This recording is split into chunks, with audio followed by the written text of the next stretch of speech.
Mi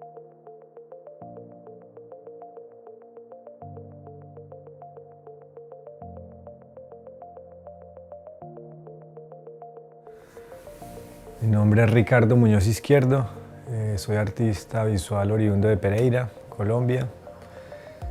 Mis inicios en las artes han sido por el camino del dibujo. Ese ha sido el centro y el eje de mi trabajo artístico.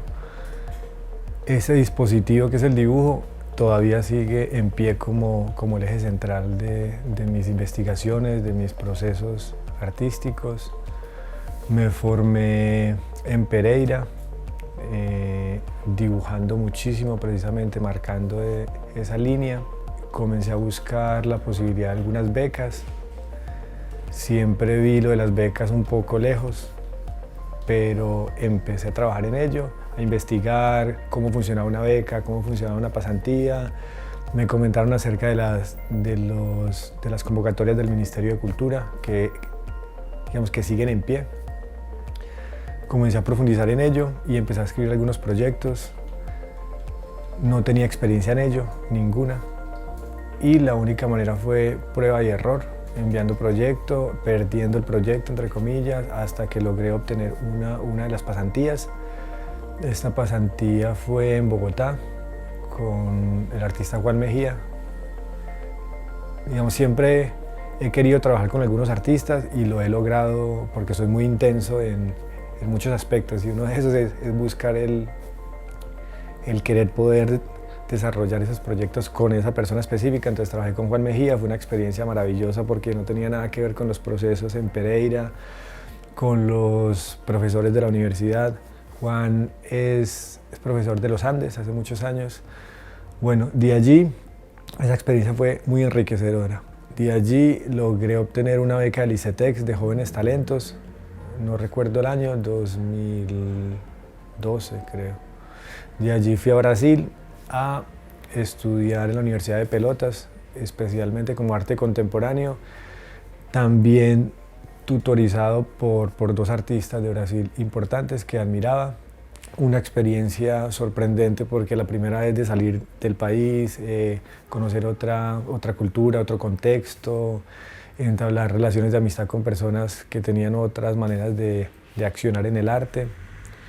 Todo esto fue como agrandando también mis ganas de profundizar en el arte, de profundizar en diversos medios. Entonces del dibujo ya comienza a expandirse a la pintura, a la escultura, a la tridimensionalidad, a la espacialidad, explorar con video. Luego logré realizar una tutoría con María Isabel Rueda, que es una gran artista también colombiana. Pude trabajar en el espacio que tiene en Puerto Colombia, se llama La Usurpadora. De nuevo una experiencia sorprendente, estar en la costa atlántica. El proyecto lo desarrollé precisamente con la cultura de la costa. Y ese ha sido como mi proceso, y de allí han salido residencias artísticas, que de pronto más adelante podemos hablar de ello, que son procesos interesantes para uno como artista ir a desarrollar proyectos, sean de corta o larga duración. Y de allí comencé a procurar artistas internacionales con los cuales desearía trabajar. Logré trabajar con algunos, en este caso Marcelián Túnez Roca. Fue una experiencia también sorprendente trabajar de la mano de él, profundizar en el cómo accionaba él dentro de las artes, que tiene una experiencia, para mí creo que es de los artistas más importantes del mundo actuales. Y así ha sido la experiencia. Ya comencé como a tener actividades internacionales y aquí voy.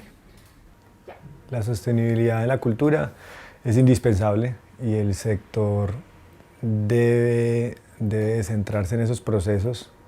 La importancia también de la colectividad, de estar unificados dentro de los sectores culturales, es indispensable para que haya, intercambios de experiencias, y no solamente de experiencias, sino también económicos, que eso da como la línea principal a la creación artística. Sin un equilibrio entre economía y y creatividad, es difícil poder desarrollar algún proyecto artístico.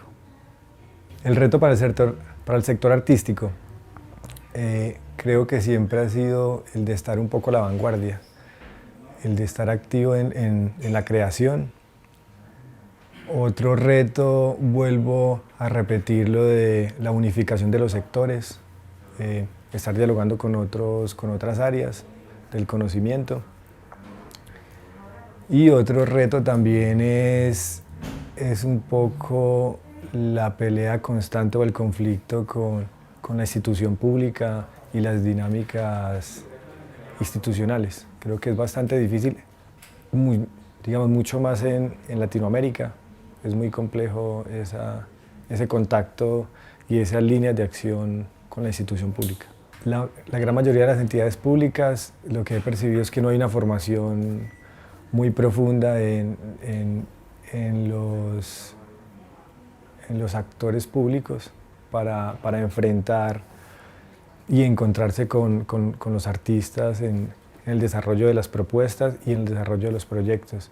Creo que no es óptima y debería ser mucho más real, bueno, más profunda y con una formación previa de estas personas. El mayor reto de la autogestión está ligado con la vida misma, que es sobrevivir. Digamos, ese me parece el principal eje de la autogestión, es sobrevivir aparte de la creatividad y demás. Entonces, primero es ese.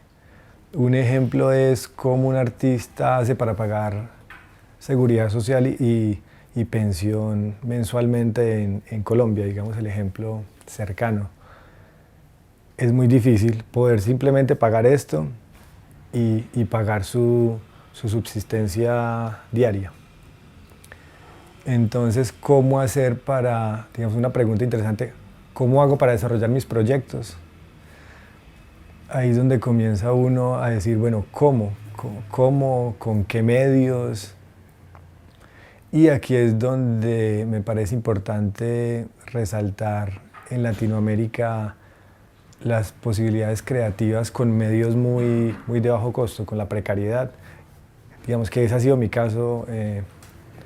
Dentro de la trayectoria artística, mis proyectos se han desarrollado con muy bajo presupuesto, con materiales precarios, con materiales encontrados, que creo que es muy recurrente en algunos artistas latinoamericanos. Hay artistas que se forman con otros artistas, con seminarios que hay en este momento, he visto seminarios públicos, fáciles de acceder. Otros artistas, como ha sido mi caso, desde la experiencia, desde el error, desde crear proyectos sin saber cómo hacerlo. En la Universidad Tecnológica nunca ha existido, creo que ni ahora, una asignatura que tenga que ver con la gestión cultural o con la venta y el comercio de arte. Recuerdo en este momento, en la Universidad de los Andes existe una asignatura que se llama Vivir del Arte. Lo que hacen allí es invitar a artistas a que cuenten sus procesos de qué vive un artista. Es la pregunta de la asignatura. Entonces va esta persona y comienza a contar un poco su historia, de dónde vino. Hay artistas que trabajan a la par con el diseño, son diseñadores, tienen empresas independientes, alternativas, para poder pagar sus procesos creativos, sus proyectos. Y lo más complejo es eso, es el hacerlo todo uno mismo. Eso es lo más complejo y también que suele pasar mucho en Latinoamérica, que uno tiene que hacer todo, tiene que saber de la gestión, tiene que saber de los procesos teóricos, tiene que saber los procesos prácticos, los procesos técnicos, trabajar en colectivo, y uno no se ha formado o no lo han formado para ello. Lo más importante exactamente es el hacer, el accionar, el tener una constancia. Creo que es el camino más directo y más sincero. De nuevo repito eso, de la sinceridad. Si tú haces y haces constantemente, con seguridad van a salir diversas, o se va a transformar tu proyecto, tus propuestas. Por lo general, desde mi experiencia, siempre que he pensado los proyectos para que sean comerciales no suelen funcionar mucho a nivel comercial, mucho más funciona a nivel conceptual. Y los proyectos que desarrollo sin pensar en el comercio ni en las ventas de arte, por lo general funcionan y fluyen más en cuanto al comercio, hay ventas de arte, o hay un interés de una galería, etc. Los medios y los métodos de autogestión que he aplicado durante todos estos años, uno es de nuevo la prueba y el error. El desarrollar un proyecto, redactarlo, construirlo. Algunos proyectos funcionan muy bien, otros no funcionan tanto. Otra manera importante es obtener carpetas de proyectos. Si tú tienes ya proyectos más o menos esbozados y organizados, tú puedes fácilmente, cuando haya un tipo de convocatoria pública, poder organizar este proyecto para esas líneas que solicita la convocatoria o la plataforma. Otro de los métodos es ser constante, creerse el proyecto que uno está desarrollando. Si uno no cree en lo que está haciendo, es difícil que fluya y que funcione. Una es el Banco de la República de Colombia, el área cultural, es de una organización impresionante, muy profesionales, tienen una colección de arte gigantesca, creo que es de las instituciones más fuertes de Latinoamérica en cuanto a las artes. La biblioteca ha sido clave también para mí. Yo me formé con esa biblioteca, prestando libros en Bogotá. La sede de Pereira es interesante, pero todas las sedes a nivel nacional.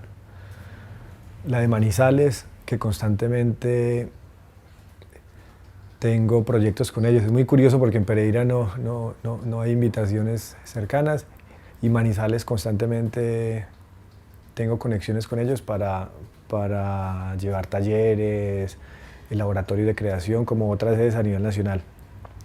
Otra organización o lugar importante son los espacios alternativos, independientes. Creo que son los más importantes.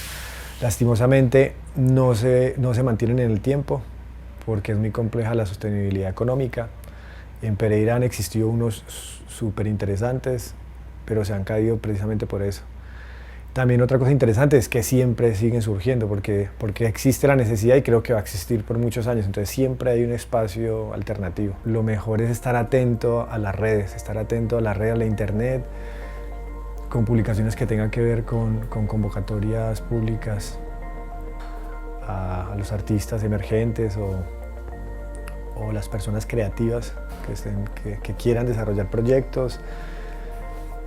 Es no tener temor de introducirse en lugares inexplorados de la creación, en los lugares inhóspitos, el explorar sin pensar muy bien hacia dónde puede ir el proyecto. Otro consejo es trabajar muchísimo. La única manera de ser constante es accionar, consciente, reflexivo. Y por último, otro consejo es organizarse, entre comillas. Uno cuando está muy joven tiende a ser un poco díscolo, reaccionario, pero la importancia de ser organizado para que las cosas fluyan por un camino que uno desea, creo que es importante.